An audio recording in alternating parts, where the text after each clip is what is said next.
దాంతోపాటు దానం నాగేందర్ అటు బీఆర్ఎస్ను వీడి కాంగ్రెస్లో జాయిన్ అయ్యారు, 3 నెలలు అవుతున్నది.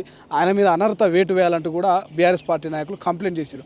హైకోర్టు దాకపోయినటువంటి సిచ్యువేషన్. ఇప్పుడు మళ్ళీ కొత్తగా చాలామంది ఎమ్మెల్యే అటు జగిత్యాల ఎమ్మెల్యే అటు సంతోష్ చాలామంది కూడా జాయిన్ అవుతున్నటువంటి సంజయ్, సో జగిత్యాల ఎమ్మెల్యే సంజయ్ కూడా జాయిన్ అయ్యారు. సో దాదాపు 5 మంది ఇప్పటివరకు బీఆర్ఎస్ నుంచి వీడి కాంగ్రెస్కి వచ్చారు. పోచారం కావచ్చు, ఇతర నాయకులు. వీళ్ళ మీద సుప్రీంకోర్టు దాకా పోతాం, అనర్హత వేటు వేస్తామంటూ బీఆర్ఎస్ పార్టీ నాయకులు అంటున్నారు. సో ఎట్లా చూస్తారు దీన్ని? ఇప్పుడు గురిగింద తన కింద ఉన్న నలుపును గుర్తుపట్టదంట.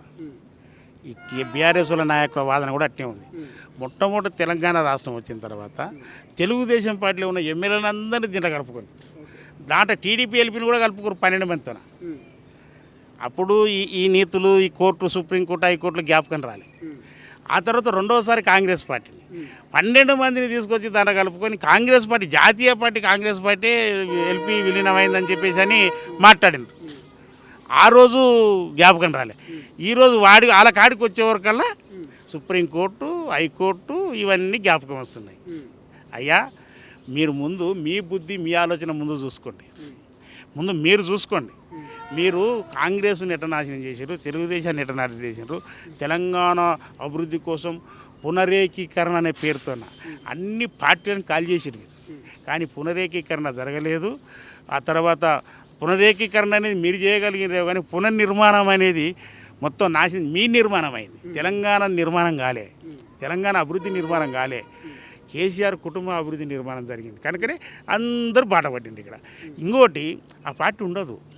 ఎందుకొరకంటే తెలంగాణ తెచ్చిన పార్టీగా ప్రజలు దానికి ప్రేమించారు, అభిమానించారు, అంతా చేశారు. కానీ వాళ్ళ రాజకీయ స్వార్థ రాజకీయాలతోనే బీఆర్ఎస్ దుకాణం అనేది బంద్ అవుతుంది. నేను ఎందుకొరకు చెప్తున్నా ఈ మాట, వాళ్ళు తెలంగాణ జై తెలంగాణ అని చెప్పడానికి కూడా వాళ్ళకి అర్హత లేదు. వాళ్ళు జై తెలంగాణ అని చెప్పేసి తెలంగాణ తెచ్చుకున్న తర్వాత తెలంగాణను కేకులాగా కొరక తిన్నారు దాన్ని. 10 సంవత్సరాలు కేకును బిస్కెట్ ఆకలి కొన్నప్పుడల్లా బిస్కెట్ కొరక తిన్నట్టుగా తెలంగాణ యొక్క సొమ్మును తిని 7.5 లక్షల కోట్లు అప్పు చేసి పెట్టిండ్రు.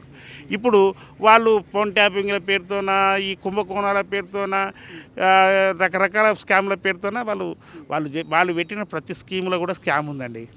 వాళ్ళు జైలుకోవడం ఖాయం. ప్రజలకు కూడా వాళ్ళ మీద విశ్వాసం పోయింది. ఇటువంటి వాళ్ళు అని చెప్పి ఎవరెవరు జైలుకు పోయే అవకాశం ఉంది? కాంగ్రెస్ ఏమైనా కక్షపూరిత రాజకీయాలు చేస్తుందా? మేము కక్షపూరిత రాజకీయాలు చేయాలి. 7.5 లక్షల కోట్లు ఎక్కడ పోయినాయి అనేది నడుస్తుంది.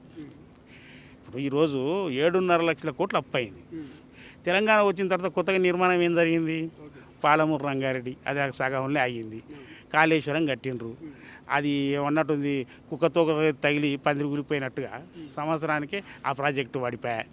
ఇప్పుడు అది గందరగోళం.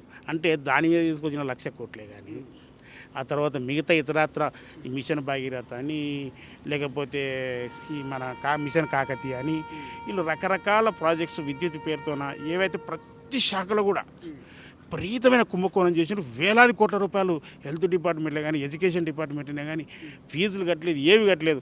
ప్రతి దాంట్లో కూడా వీళ్ళ యొక్క హస్తం ఉంది. మొత్తం డబ్బులంతా బొక్కిండ్రు.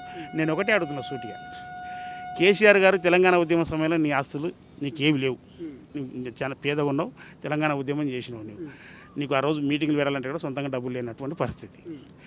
అది నీ పరిస్థితి. నీ దగ్గర పిఏగా పనిచేసిన హరీష్ రావుకు శిల్పస్తున్న తిరుగులాటాడు. నీ కొడుకు అమెరికాలో హోటల్లో పనిచేస్తాడు. నీ బిడ్డ అమెరికాలో మంగళ పని చేసింది, బ్యూటీ పార్లర్. ఆ తర్వాత నీ పక్కన ఉండేప్పుడు గ్లాసులు మందు కలిపే వ్యక్తి, నీకు మందిచ్చే వ్యక్తి ఎవరైతే సంతోషరావు ఉన్నాడో వాడు అంగిరిస్తే ఇంకో అంగిరి దొరికే పరిస్థితి లేదు. మళ్ళీ ఆ స్థాయి నుంచి 10 సంవత్సరాల కాలంలో మీ ఆస్తులు ఇన్ని వేల కోట్ల రూపాయలు ఎట్లా పెరిగినాయి? దాని మీద బహిరంగ విచారణకు మీరే కమిషన్ వేసుకొని ఎంక్వైరీ చేసుకోవడానికి సిద్ధంగా ఉన్నారా? తెలంగాణ దళిత బిడ్డగా, తెలంగాణ నిరుపేద వ్యక్తిగా మీద మీరు కమిషన్ వేసుకొని మీ యొక్క నిజాయితీని నిరూపించుకోండి. 7.5 లక్షల కోట్లు ఎక్కడ పోయినాయి? ఎవరి నోట్లో పోయినాయి? లేకపోతే నీ ఫామ్ హౌస్లో బంకర్స్ని తవ్వుదామా?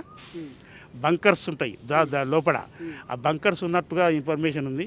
మన బంకర్లలో బంగారం ఉందా, లేకపోతే నోట్లు ఉన్నాయా, ఏమున్నాయో. అసలైన తొలి వెలుగు.